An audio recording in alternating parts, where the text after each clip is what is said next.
नाज़रीन गिरामी अस्सलामु अलैकुम रहमतुल्लाहि व बरकातुहू। आज की बात ख़ास बात में आप लोगों का इस्तकबाल है। नाज़रीन गिरामी में अंसार अजीज़ नदवी इस वक्त दिन भर से आई हुई कुछ अहम तरीन ख़बरों की तफसीलात लेकर आप लोगों की खिदमत में हाजिर हूँ। तफसीलात में जाने से पहले आपको इत्तला कर दूँ कि दोनों प्राइम टाइम शाये हो चुके हैं। जिन अहबाब ने नहीं देखा ज़रूर जा करके देखें, लोगों तक पहुँचाने की कोशिश करें। आइए पहली खबर की जानिब बढ़ते हैं। लोकसभा में हिज़्ब इख्तिलाफ के कायद राहुल गांधी ने अमेरिका में अडानी तनाज़े से मुतल्लिक पूछे गए सवाल को पीएम मोदी के जरिए जाती बताए जाने पर एक बार फिर हमला कर दिया है। उन्होंने कहा कि अडानी ग्रुप से जुड़ा तनाज़ा कोई जाती मामला नहीं है बल्कि पूरे मुल्क से जुड़ा मामला है।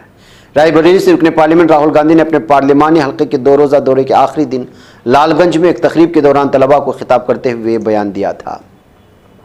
बिहार के पूर्णिया के भवानीपुर थाना इलाके में चोरों की कारस्तानी लगातार बढ़ती जा रही है। चोर इतने बेखौफ हो गए हैं कि आम और ख़ास सभी उनके लिए बराबर हो चुके हैं। ताज़ा वाक़े में चोरों ने गुज़िश्ता रोज़ साबिक़ वज़ीर और राष्ट्रीय जनता दल की रियासती नायब सदर बीमा भारती के भवानीपुर वाक़ई रिहाइश को निशाना बनाते हुए चोरी की वारदात को अंजाम दिया। जिस वक्त घर में चोरी हुई उस वक्त वहाँ कोई मौजूद नहीं था। ताले तोड़कर घर में रखे कीमती सामान की चोरी करी। इतना ही नहीं, चोर घर में लगे सीसीटीवी कैमरे का DVR भी अपने साथ ले गए, जिससे उनकी पहचान करने में दिक्कत पेश आ रही है। मरकजी वज़रा की क़यादत में सरकारी नुमाइंदे किसानों के साथ मुज़ाकरात के अगले दौर के लिए हफ्ते की शाम चंडीगढ़ में मुलाकात करें। मुज़ाकरात कम अज़ कम इमदादी कीमत की कानूनी ज़मानत समेत दीगर मुतालबात पर होंगे। इधर नाज़रीन गिरामी, उड़ीसा में जुमा की देर रात एक रेल हादसा पेश आया। यहाँ टटलागढ़ से रायपुर जा रही एक मालगाड़ी की 3 डब्बे पटरी से उतर गए, जिससे रेलवे खिदमत में रुकावट पैदा हो गई।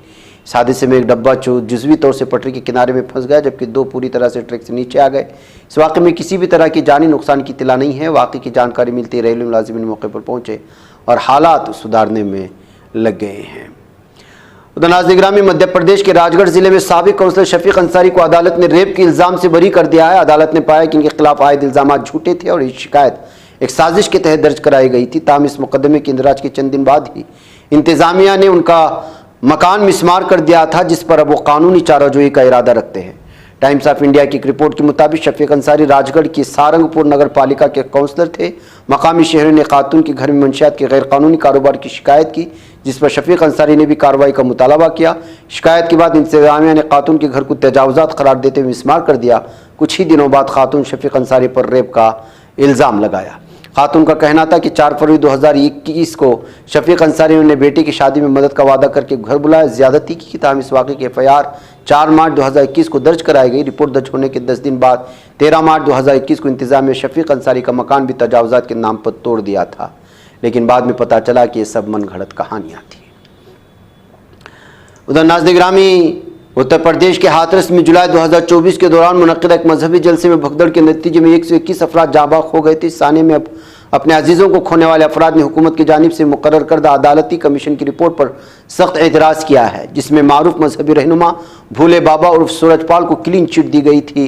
बताया गया है कि उनका भी नाम इसमें नामजद किया जाए। नई दिल्ली रेलवे स्टेशन पर हालिया भगदड़ के दौरान जाँ बाग होने वाले 18 अफराद में से 15 की मौत दम घुटने के बायस हुई, जबकि 2 अफराद की जान सीने पर शदीद चोट लगने और एक शख्स की मौत सर पर जख्म आने की वजह से हुई। इंकिशाफ पोस्टमार्टम रिपोर्ट में किया गया है। उत्तर प्रदेश के संभल में 24 नवंबर 2024 को शाही जामिया मस्जिद में सर्वे के दौरान भड़के तशद्दुद के मामले में पुलिस ने चार्जशीट दाखिल कर दी। मुल्जिमान पर पुलिस और इंतजामी अफसरान पर जानलेवा हमले के इल्जामात आयद किए गए हैं।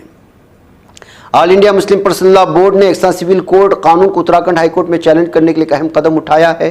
AIMPLB ने एक्सा सिविल कोड कानून के खिलाफ कल यानी 21 फरवरी को उत्तराखंड हाईकोर्ट में दरखास्त दायर की है। महाराष्ट्र की माहिती हुकूमत में सब कुछ ठीक नहीं चल रहा, इसके इशारे नायब वज़ीर आला एकनाथ शिंदे के हालिया बयान में नजर आए। ज़राए की माने तो शिंदे और वज़ीर आला फडणवीस के दरमियान सर्द जंग की सूरत हाल है। दरअसल जुमा के रोज़ एकनाथ शिंदे ने एक बार फिर 2 दिन पहले दिए गए अपने टांगा पलटने वाले बयान को दोहराया। जब नागपुर में सहाफ़ियों ने शिंदे से उनके बयान पर सवाल किया तो उन्होंने कहा, मैं ये पहले ही कह चुका हूँ, जिन्होंने मुझे हल्के में लिया है। मैं एक कारकुन हूँ, एक आम कारकुन हूँ, लेकिन मैं बाला साहब और दीगर देगे साहब का कारकुन हूँ। हर किसी को मुझे इस बात को जहन में रखना चाहिए, इसलिए मुझे हल्के में ना ले। जो लोग इस इशारे को समझना चाहते हैं उन्हें समझ लेना चाहिए। लोकसभा में हिज़्ब इख्तिलाफ के कायद कांग्रेस के रुकने पार्लियामेंट राहुल गांधी ने अपने पार्लिमानी हल्का रायबरेली के दौरे के दूसरे दिन जुमा को रेल कोच कारखाने का जायजा लिया। इस दौरान एक छोटे बच्चे ने उन्हें गुलाब का फूल दिया, उन्हें इसके चश्मे की तारीफ भी की थी। तो नाज़रीन गिरामी, मरकज़ी वज़ारत दाखिला की पार्लिमानी कमेटी की मीटिंग में अपोजिशन अरकान पार्लियामेंट के ज़रिए कुछ अहम इशूज़ पर आवाज़ बुलंद किए जाने की खबरें सामने आ रही हैं। बताया जा रहा है कि एक वक्त हंगामा जैसे हालात पैदा हो गए क्योंकि दिल्ली में बढ़ते जराइम जैसे अहम मामलों को मीटिंग में सामने रखा गया। अपोजिशन अरकान पार्लियामेंट में बजट के कम इस्तेमाल, नई दिल्ली में ख़वातीन और बच्चों के खिलाफ बढ़ते जराइम को लेकर सवाल उठाए गए। अपोजिशन अरकान पार्लियामेंट इन दोनों ही मामलों में हुकूमत से जवाब तलब किया है।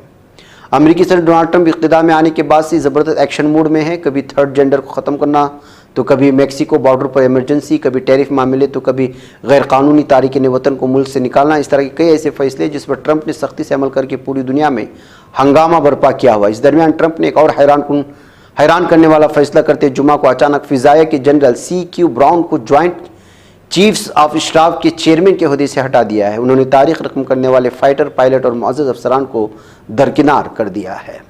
बदनाम ज़माना मुसन्निफ सलमान रुश्दी पर चाकू से हमला करने वाले 27 साला हादी मतारको को न्यूयॉर्क की एक ज्यूरी ने कत्ल की कोशिश और फेडरल टेररिज्म से मुताल्लिक़ इल्ज़ामात में कसूरवार करार दिया है। इस फैसले के बाद मतार को 30 साल से ज़्यादा की सज़ा हो सकती है। 23 अप्रैल को हादी मतार को सज़ा सुनाई जाएगी।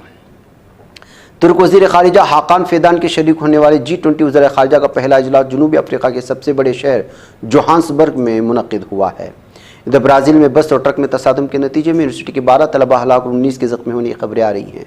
कौमी मीडिया रिपोर्ट्स के मुताबिक साओ पाउलो शहर से जाने वाली बस वालिदेर केनोसरी हाईवे पर एक ट्रक से टकरा गई थी। नाज़रीन गिरामी, आज की खास बात में इतना। इंशाल्लाह फिर आप लोगों से मुलाकात होगी। मुझे इजाज़त दें। अस्सलामु अलैकुम रहमतुल्लाहि व बरकातहू। ये चैनल हक निगर बन कर कुचल देता है फितनों को। अगर गंदी हो पॉलिसी तो मरते देख कितनों को।